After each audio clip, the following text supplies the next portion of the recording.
Hey y'all, I'm coming at you guys today with something a little bit different. Usually we're talking about like movement or the programming, nutrition, sleep, Tyler now with some stretching stuff, but today is completely different and we are gonna talk about shoes. Yeah, we're gonna talk about shoes. All right, so this is going to be both based off of my personal opinion, but also just some straight up facts. So what we're gonna start with first is the facts.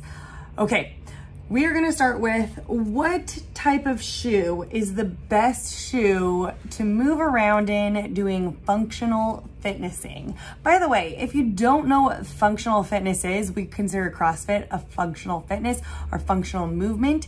Functional movements are movements that you see in everyday life. So the squat, for example, is sitting down and getting off of the toilet. A functional movement, right? You kind of need that for later on in life or every day in life. Deadlifting is picking something off of the ground. Any sort of pressing movement is putting something on a shelf. So all the movements that we do, try to look out for this yourself. See if you can see those movement patterns in everyday life. There are some things that we are aiming towards when it comes to functional movement, and one of those things is full range of motion in our joints and ligaments. And so that's why we kind of hone in so much on squatting to full depth, because we want to be able to move our joints and ligaments in their fullest range possible so that we can get them stronger. So with all that being said, you're like, what does that have to do with shoes? Well, one thing that we want to improve on with shoes is our mobility and just our regular movement patterns that we see in everyday life. And so sometimes the best shoe for our overall movement would actually be no shoe at all, and just, you know, doing your squat with no shoes on and seeing what your feet do. That is why there's a handful of times where we ask you guys, whether it's in class or a one-on-one setting, to take off your shoes. And actually, when I have someone who does an on-ramp, almost every time I ask them to take off their shoes so I can see what their feet are doing and I can see what their ankle range of motion is. But if they are wearing a shoe, say like a running shoe, right? Excuse the dirtiness. I actually use these every once in a while. But in a running shoe, you can see right now that there's this little swoop on this, right? There's a pretty puffy heel, and a lot of you guys know this, and that's why you buy running shoes, is because you're like, oh, it feels like I'm running on clouds. It's just so lovely. It makes my running, that I probably don't even like very much at all, a little bit more comfortable for me. And so what this running shoe does is it, yes, gives that heel a lot of cushion, which in turn also creates bad movement pattern, because now we see a lot of people heel striking first because there isn't that pain there. But if you were running barefoot, you probably would not be striking your heel first. But another thing that this does is it has this curve where the toe is up a lot higher than what the heel is, so that once you hit here, it nicely glides over and helps create, you know, poor running patterns. But this is not good at all for, say, squatting, because now when you squat, it makes for a very unstable foot. Every single time you go down, it wants to rock your foot forward, and therefore you're more on the ball of your foot a lot of times when you're squatting, not necessarily on your heel. And if you remember our movement pattern in a squat, right, we want our hips to go slightly back first and then our hips to go down. But as we do this, we still want to keep the toes down, and the toes is what's really activates the glutes. So if we have this rocking motion that keeps on pushing us towards either the ball of our foot, right, when we're squatting, that's too much quad dominance. That's going to create some tension or some pain in the knee, because that knee is maybe tracking too far forward than what it should be because of this rock. But it can also make you go back and make you rock back and forth and be really unstable. So what I'm trying to say in all of this, wrapping this part up, is that we do not want to CrossFit in a running shoe.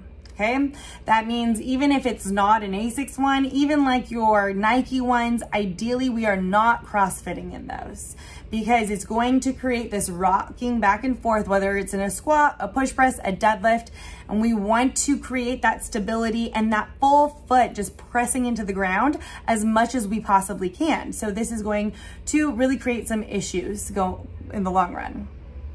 So Now, if I compare these kind of like side to side here, right, you can see how this one has a little more of a flat shape to it than what the running shoe does. So these CrossFit specific shoes, yes, are a little bit sturdier. Now, there's a couple options when it comes to a CrossFit running shoe. And by the way, they do have, a lot of them do have a little tiny bit of a heel on them, which we'll talk about in just a second. But for the most part, this is a pretty flat shoe, which helps you just stay sturdy to the ground and, well, I guess very grounded is what you could say. There are a couple options when it comes to CrossFit shoes. There's the Reebok. This is a Reebok shoe. There is a Nike shoe. Innovate makes some great shoes. There's also Hiley, I want to say. So there are a couple of options. And now which one you choose within those options is totally up to the person's foot. Here is what I have personally felt in these shoes, okay? So this is not like facts right here. This is just how I feel about them. So I would very highly suggest probably going out to like the Gilroy outlets or something like that, and maybe going over to the Nike store, trying some shoes on over there, doing some air squats. It's not gonna look weird, okay? So don't even trip about it. And then shooting over to Reebok, doing some squats in those shoes and kind of deciding what you feels best for you. But what I have noticed is that the Reebok shoes definitely feel a little bit clunkier. So when you first put them on, I feel like they feel like just totally a brick, and it takes a little time to break into them, but once you do break into them, a lot of people love them a lot. Now, I also have some Nike Metcons. I really enjoy my Nike Metcons. From a aesthetic standpoint, I think that the Nikes are a little prettier than what the Reeboks are. So that is totally up to you on that. Then the last, or not the last one, the last one that I've tried is the Innovates.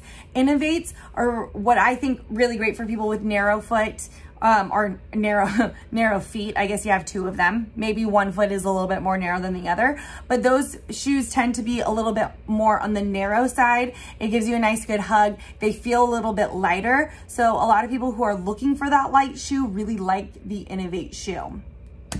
So that is my review, at least on the 3 different shoes. And of course they have different, I wouldn't even know what you would call them, models or years of the shoes. And so of course they change throughout time, and even with those changes, some feel a little bit different than the other. So you might have to try on a couple of them to find which one you like the best. Now, the last shoe that you might see people wear is a weightlifting shoe like this. Now, what the weightlifting shoe does is you can see that it has this heel at the end here. These heels can vary anywhere between 1 to, I want to say like 2, maybe even 3 inches. There's a lot of shoe companies that make these specific Olympic weightlifting shoes. What the heel does is if someone has a little bit of a, I would say, more poor ankle mobility where their knees can't track over their toes in a squat, this helps you get a little bit more mobility in your ankle and puts you in a better position. So a lot of times a coach who, when an athlete doesn't have a weightlifting shoe, it's okay. Like if we were doing squat specific stuff, I would just ask someone to put their heels on top of something like a plate. And if that person feels like they can get better depth and the squat feels better, well, that is one indicator that we probably need to work on ankle mobility. And sometimes the best way to get ankle mobility is kind of forcing your body in those motions. So it's not necessarily a bad thing to have a heel or have a shoe with a heel, or even practice squatting with your heels on a plate. However, of course, we would like to get to a point where that mobility gets better and that we wouldn't have to use that assistance at some point. Now, here's the thing that I will say. This right here, the heel is not going to make it very nice to do things like box jumps, double unders, burpees, and running, which a lot of workouts have those things in them. But you can imagine if you are running in this, your heel is probably hitting the ground more than what it needs to.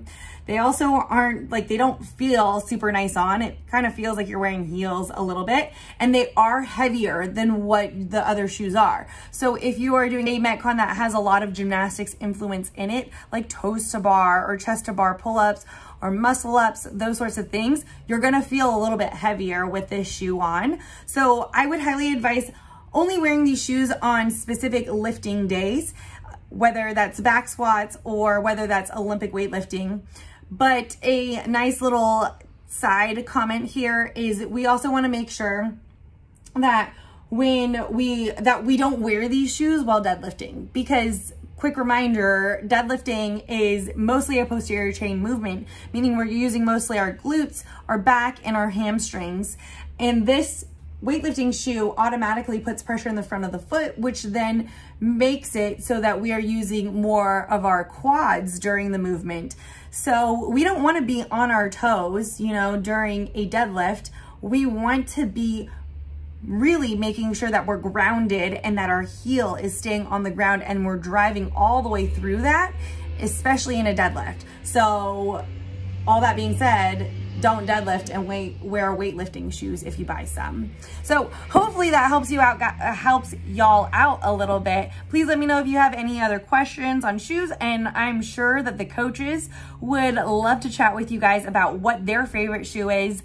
And I would say probably, you know, ask Coach Whitlow about that, because he has, I think, every Reebok shoe that they ever created.